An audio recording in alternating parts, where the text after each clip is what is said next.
Hello, friends. Welcome back to Out of Patience.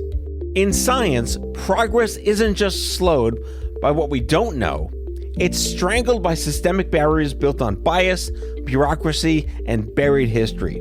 Then there are the gates that guard access, diminish diversity, and dampen discovery. So, when barriers need breaking, we send in Oliver Bogler. Here is the latest dispatch from Season 2 of Standard Deviation.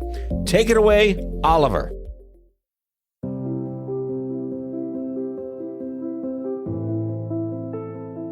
In 2020, Dr. Crystal Rogers was living what looked like the dream.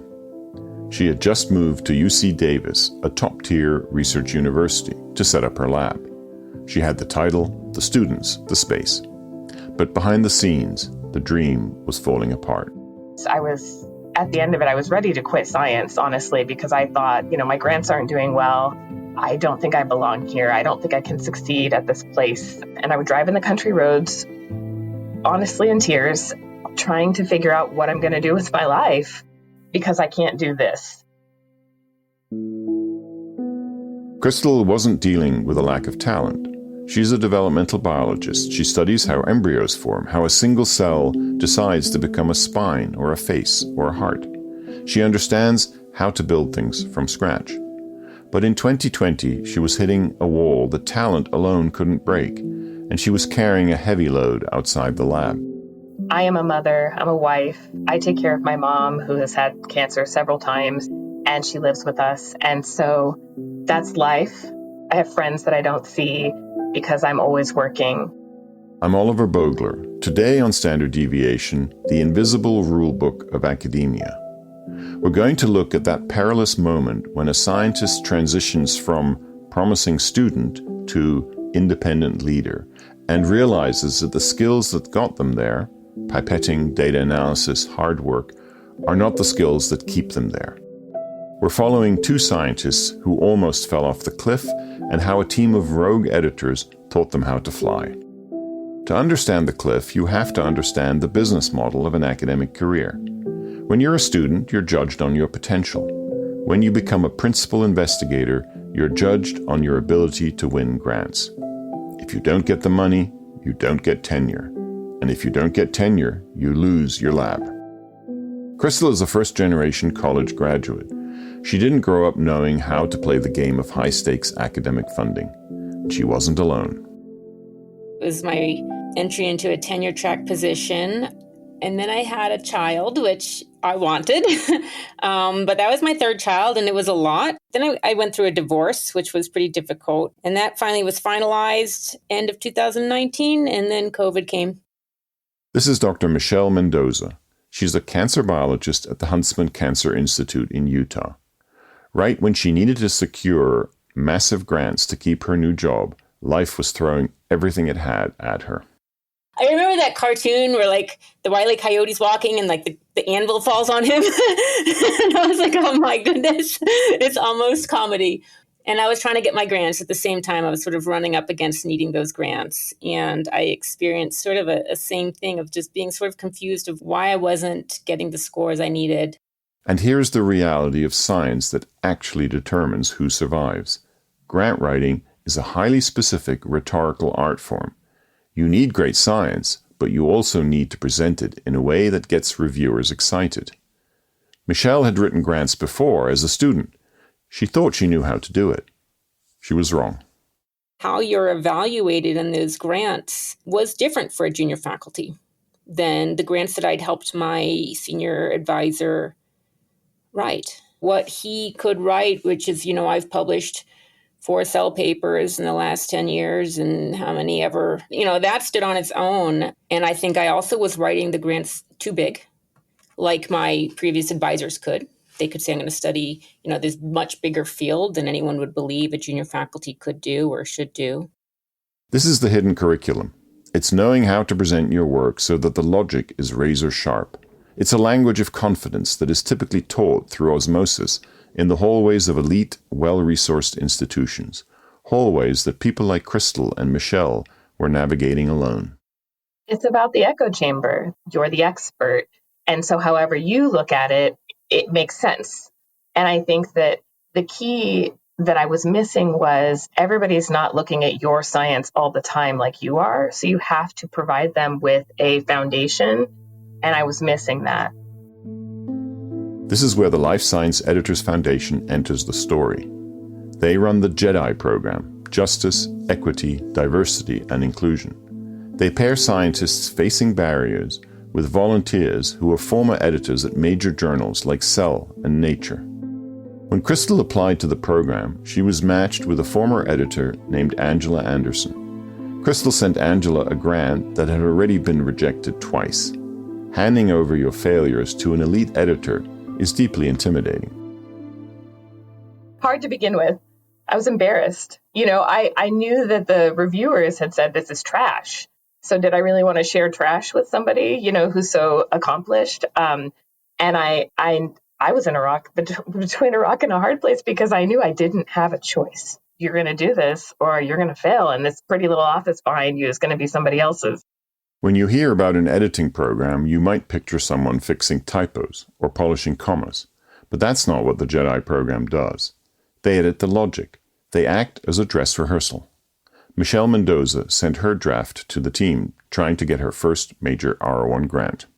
It was kind of interesting to me because the editor pointed out flaws in my logic that I almost knew were there, but hadn't accepted that I needed to fix yet.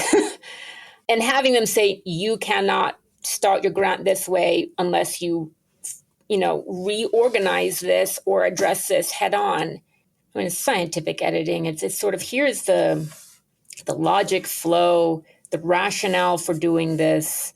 To explain it again to an outsider, they will be like, well, why of, 20 grants, will we pick your one? This is the crux of the gatekeeping problem. Science is supposed to be objective, but funding relies on persuasion. The JEDI editors taught Michelle and Crystal how to code switch into the language of the winner. So did it work? Crystal Rogers submitted her NSF career grant, a massive career-defining application. She'd been rejected multiple times before. This was her Hail Mary. A few months later, the phone rang in her office. I got a call in December from my program officer at NSF. The phone rang and Dr. Rogers, hi, Crystal, your grant did really well and we're going to fund you. And I burst into tears. We're talking, I would say violent tears of joy, of relief, of, I don't know what I'm going to do. I was so elated. Getting funded this early in the cycle is a huge deal. It means your application was at the top of the list. But she didn't just get the money. She got her confidence back. Remember the scientist crying in her car on the country roads?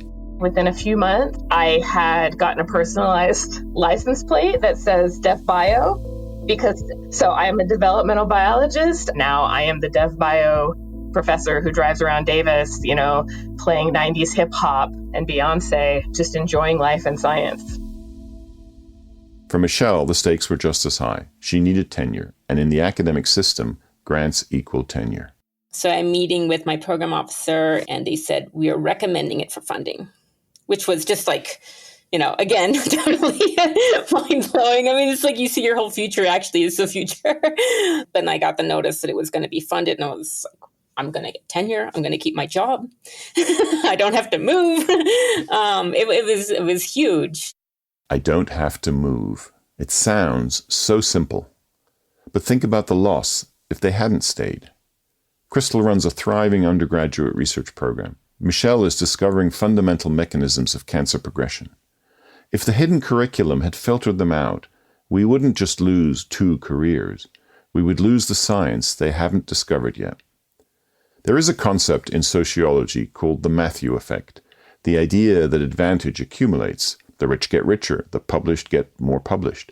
Crystal and Michelle have now crossed that line. They have the advantage. But what's interesting is what they're doing with it. They aren't pulling the ladder up behind them. Crystal Rogers is now co-executive director of the very foundation that helped her. She is the one with the red pen now. And so I try to connect my students with people outside and try to get them into the community so they know that they have, somewhere to turn to. If I can't answer their questions, the big things are ask for help. Send me your writing. I will edit it. I will give you comments. I will give you feedback. Make sure that you have a broad multi-level network.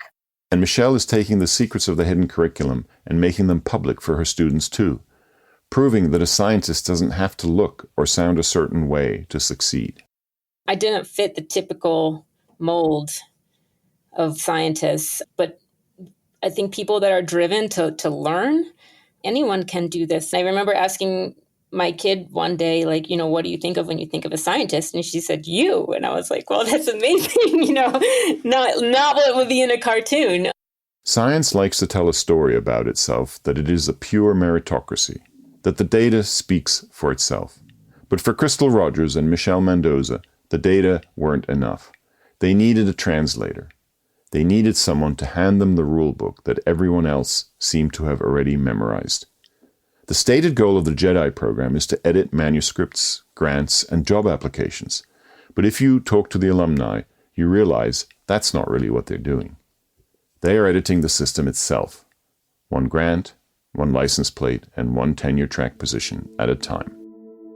This is Oliver Bogler with Standard Deviation on the Out of Patience Podcast Network. Production of this episode was supported by the Life Science Editors Foundation.